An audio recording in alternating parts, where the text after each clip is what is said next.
Père et du Fils et du Saint-Esprit. Amen. Béni soit le nom de Jésus et béni soit la Vierge Marie, sa très sainte mère. Bien-aimés, nous poursuivons avec la découverte de la Vierge Marie. Comment invoquer efficacement Marie? Partie 2. Et après avoir parlé brièvement donc de l'Immaculée Conception hier, je voudrais aborder aujourd'hui Marie, Notre-Dame de la Maternité Divine.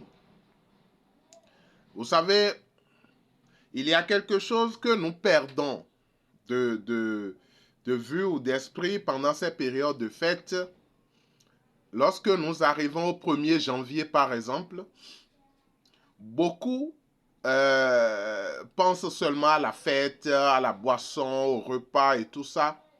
Et nous oublions parfois, surtout pour avoir fait la veille de la messe de minuit chrétien, on oublie de répondre par exemple à l'obligation de la messe du 1er janvier qui est une fête d'obligation parce qu'elle célébrait la maternité divine de la Vierge Marie. Cela a un peu rapport avec l'Immaculée Conception parce que vous savez, Jésus est vrai homme et vrai Dieu. Donc, celle qui a porté Jésus en elle est la mère du vrai homme et la mère de Dieu. C'est un peu comme nos mères biologiques, nos mères sur terre. Elles ne participent pas à la formation de notre âme.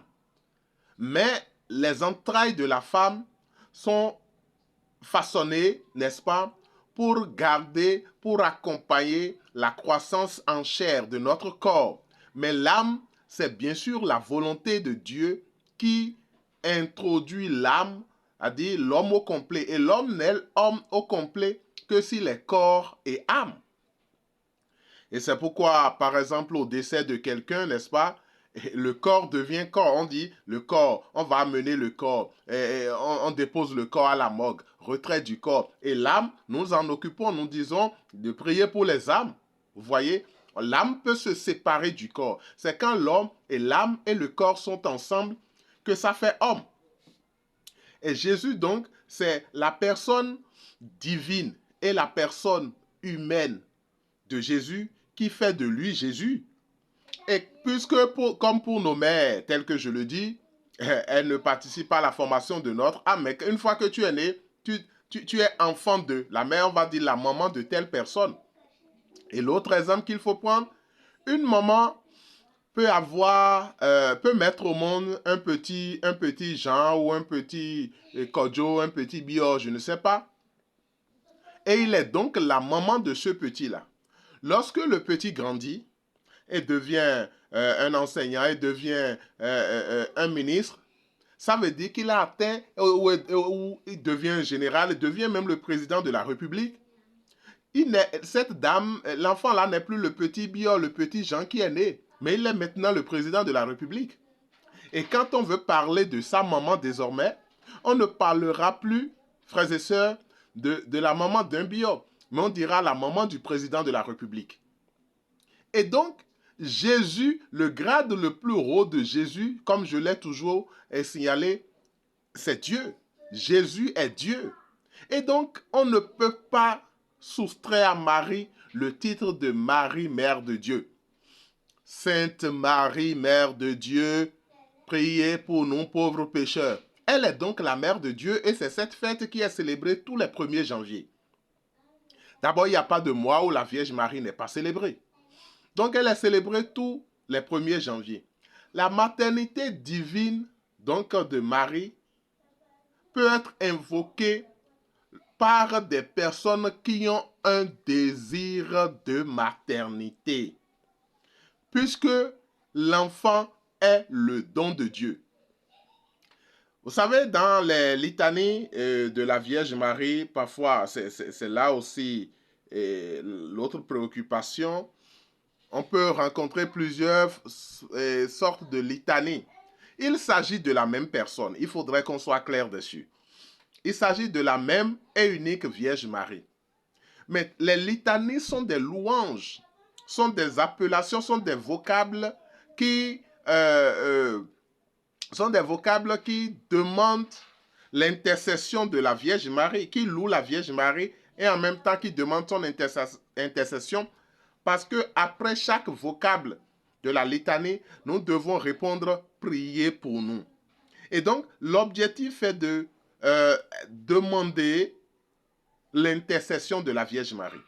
On peut recourir à Marie Notre-Dame de la maternité divine pour demander la grâce de la conception, pour demander la grâce de la maternité.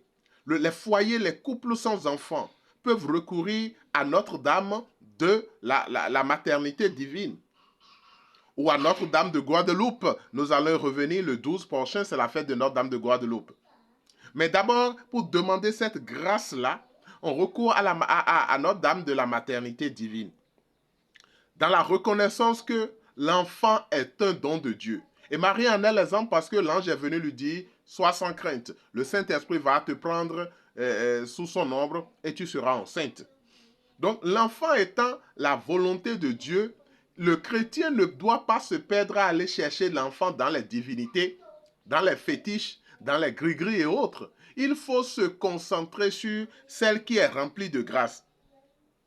Ce qui fait que on peut voir l'évolution des litanies. En réalité, l'une des premières litanies, par exemple, c'est litanie à Notre-Dame de Lorette, qui est plus répandue et qu'on connaît, qu'on utilise. Mais il faut reconnaître que, en fonction de l'évolution du temps et des besoins du moment, il y a nos pères dans la foi, c'est-à-dire le Saint-Père, les différents Saint-Pères, les successeurs de Saint-Pierre, les papes, je veux dire, qu'on a connus, en fonction des besoins de l'Église du moment, font recours à la Vierge Marie en ajoutant certaines appellations vocables qui sont vraiment adaptées. Pourquoi? C'est parce que la Vierge Marie, depuis l'annonce de l'ange, lui a déjà dit pleine de grâce. Donc, il n'y a pas une grâce dont elle va manquer. Il n'y a pas une grâce qu'on peut lui demander et ne pas trouver. Il n'y a pas une grâce qu'on peut chercher à son niveau et ne pas obtenir. Elle est donc remplie de grâce. Elle est la Vierge débordée de grâce. Et nous allons voir, par exemple, et vous savez, depuis que la maternité divine de la Vierge Marie a été confirmée, depuis 431, depuis l'an 431, au concile d'Éphèse, le concile, vous voyez, c'est le regroupement de tous nos évêques du monde. Depuis ce moment, les différentes appellations de la Vierge Marie, en dehors des apparitions dont nous avons commencé par parler, ont eu des différentes appellations connues d'évolution.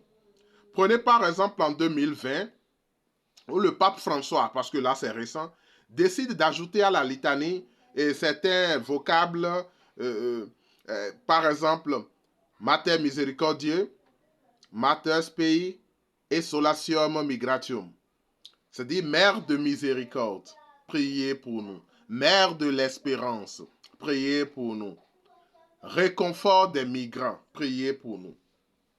Parce que en fonction des besoins du temps, et puisque depuis l'Écriture a annoncé qu'il y a quelqu'un, celle-là qui est remplie de grâce, lorsqu'à un moment donné de l'histoire de notre vie, de notre pèlerinage sur terre, nous avons besoin d'une grâce, il faut faire recours à celle qui, depuis le commencement, a été distinguée comme comblée de grâce. Avant le pape François, beaucoup d'autres papes ont ajouté des vocables à la litanie, c'est-à-dire, on a par exemple le pape Pie V, le pape Léon XIII, le pape Benoît XV, le pape Paul VI, le pape Pie IX, ont autorisé le vocable de Marie conçue sans le péché originel, que nous avons déjà commencé par ajouter à nos chapelets à la fin de nos dizaines. Ô Marie conçue sans péché, priez pour nous qui avons recours à vous. Et c'est ça qui s'est répandue après la promulgation justement du dogme de l'Immaculée Conception, quand Bernadette a reçu que la Vierge lui a révélé quelle était l'Immaculée Conception. Si donc le besoin d'enfant est dans un couple, je peux je peux jeûner, je peux demander, je peux faire mon chapelet en l'honneur de Notre-Dame de la Maternité Divine. Je peux faire des neuvaines en l'honneur de Notre-Dame de la Maternité Divine. Je peux démarrer un exercice spirituel, par exemple, le 1er janvier, puisque c'est tout à l'heure, et ce sera 1er janvier, d'ici à là. Je peux demander des messes en l'honneur de Notre-Dame de la Maternité Divine pour avoir... Et cela encore permet d'avoir des enfants qui sont déjà particulièrement bénis depuis le sein maternel. Cela permet à ce que les enfants qui sont conçus ne soient pas attaqués.